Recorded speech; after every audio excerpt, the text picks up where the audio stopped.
morning, or depending on when you're watching this, good afternoon, good evening, or good night. My name's Ross, and I was always told how to voice radio, so today I am showing you a new Electivire card, which is going to be coming out in Sun and Moon 7A, Thunderclap Spark, and it's looking kind of fun. It was revealed and translated by the lovely folks over at pokerbeach.com, and if we start off looking at the basics, it's looking pretty nice. 140 HP is very high. It means it can easily take a hit from something like a Zoroark. Being a lightning Pokemon is getting better and better at the moment because you've got Thunder Mountain, which says that your attacks are going to cost one lightning less, although it is a Prism Star, so you can only have one in your deck, but it also cannot be bumped by something like a Field Blower, which is great. It means that you can use Electro Power, the item card that means that all of your attacks do 30 more damage. Yeah, that's pretty sweet. And you even got stuff like, Raikou to accelerate a little bit of energy, but that's a lot less exciting, to be honest. Oh yeah, and Zero Aura is going to give you free retreat. Pokemon over in Japan are really trying to make sure that we're playing lightning Pokemon at the moment, which means if you're playing something like an Electivire, you've got a lot of tricks and things are looking up. I should mention that it's got a resistance to metal, which is great if something like a Registeel ever comes around, and that's about where the goodness stops, to be honest, because the retreat cost is 4, which is hideous, and the weakness is to fighting, and that's a big problem. Now, the good news is Strong Energy will have rotated by this point, because Buzzwole with a Strong Energy Diancie will get a one-hit KO on this. With Strong Energy gone, they can still get a one-hit KO with their once-per-game Prism Star Beast Energy and a Diancie, but then they're using their Beast Energy just to get an Electivire, so it really is not quite as good. So I suppose at least we've got that going for us. Now, the first attack here, I'm not terribly enamoured, to be perfectly honest with you. Search your deck for up to 2 Lightning Energy cards and attach them to your Pokemon, then shuffle your deck. We see attacks like this all the time. The new Reshiram GX has an attack like this, although it only does accelerate 1 energy, not 2. And every time I talk about an attack like this, I essentially say the same thing. You are attaching energy to you and then sitting there letting your opponent have the first hit. And if it's not bad enough that you're letting your opponent have the first hit, you've got more energy on you. So yes, something like a Gardevoir is going to be doing an extra 60 damage because of those 2 energy you accelerated. And you might be thinking, well, Ross, Gardevoir's not that great at the moment. And I suppose I would probably have to be agreeing with you, except maybe it'll come back. Oh yeah, and also, because this is way more important, Tapu Lele. Tapu Lele will also be doing an extra 40 damage with this. That's just bad, ladies and gentlemen.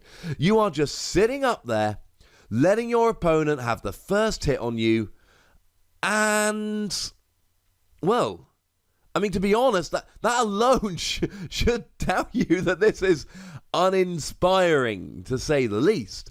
You're just letting your opponent have a free hit, and you're putting extra energy on for something like a Tapu Lele. It's not good. I'm not a fan of this attack, and I cannot find many good things to say about it. Now, to be fair, right, if your opponent doesn't KO you, then all of a sudden you've got 2 energy on you, plus you had to have an energy in order to use this. Plus, if you've got Thunder Mountain down, you've then got everything you need for the second attack, and even if you don't, you can just add a 4th energy next turn. So it will get that second attack up and running nice and quickly. You have got that.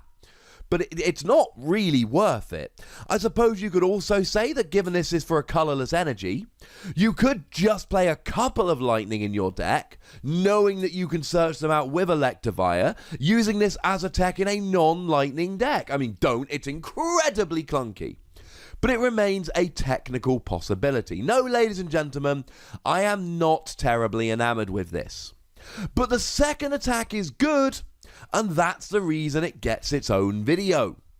Lightning, lightning, lightning colourless. 190 damage. Discard free energy from this Pokemon. And I'm weirdly okay with this. Now, the energy cost is high, and discarding free energy is a bit of a bummer. but it does 190 damage. You're getting a straightaway KO on a Buzzwole, on an Ultra Necrozma, on a Lapras. You are just straight away getting a KO on most of the good Pokemon in the format.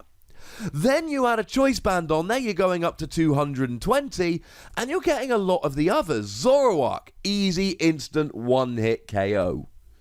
That's crazy. Now, there's still stuff like Gardevoir and Greninja sitting up there with 230, sitting out of range, mocking you.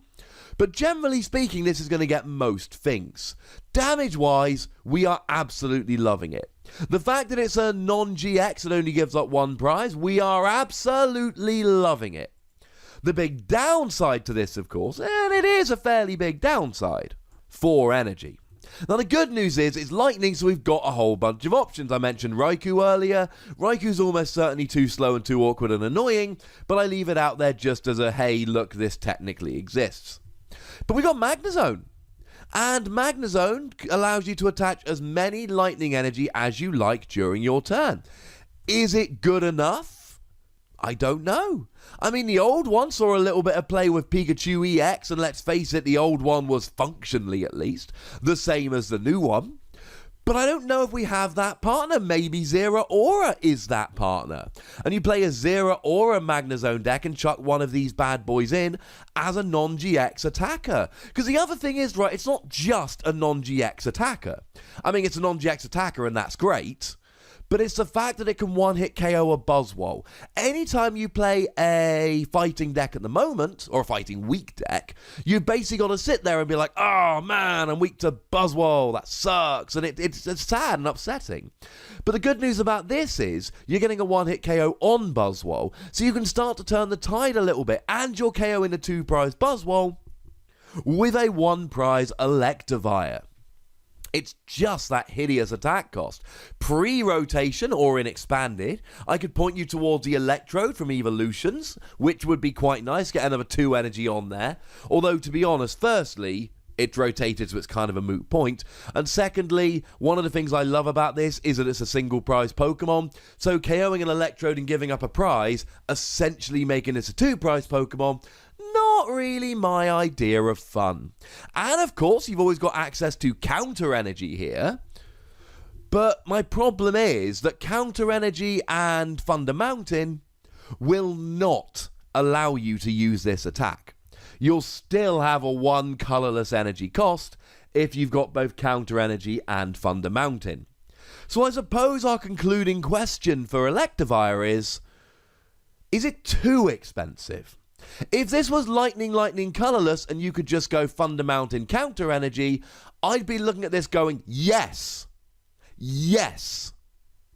As it is, I mean, look, in a Magnezone deck, it's clearly a no-brainer, because you can attach as many energy as you like whenever you like. Outside of that, even using stuff like Raikou, it still strikes me as too expensive. And I worry that this is not going to see a lot of play because it's too expensive, and for that reason I'm giving it 3 Wassies. I still think you need a couple copies of this in your binder. I still think there will be times you look and go, oh my goodness, I need to play Electivire in this deck. How did I not think about it before? Electivire is the way to go. But I think those moments are going to be few and far between. I think the first attack is asking for it, and I think the second attack here is just not good enough for the energy cost. Once you get the energy on there, it becomes phenomenal, because it basically guarantees your 1-hit KO against any of the best GXs in the format. But you've got to get all the energy on there, then you've got to discard 3 of them. Outside of a Magnezone deck, I really don't know if I can see this working. But I would love to know if you can see this working, and the good news is there's a comment section. So might I suggest you go nuts, while please also imploring you to be nice. Make sure you like this video, subscribe to this channel, follow me on Twitter or the Wassie, and Twitch for some live action at twitch.tv/PTCGRadio. If you want to support the channel, get some bonus podcasts and all of that, head on over to patreon.com/PTCGRadio, where you can do just that. And please do check out my Dragon Ball Super / video game channel, Wassie Plays. We started having a look at the new cards from Colossal Warfare. There's a video about Microsoft's E3 press conference. I think it's good. go check it out. I would be delighted. But by far the most important thing, as always, is to look after yourselves until next time. Thank you very much for watching. My name's Ross, and you've been watching PTCG Radio.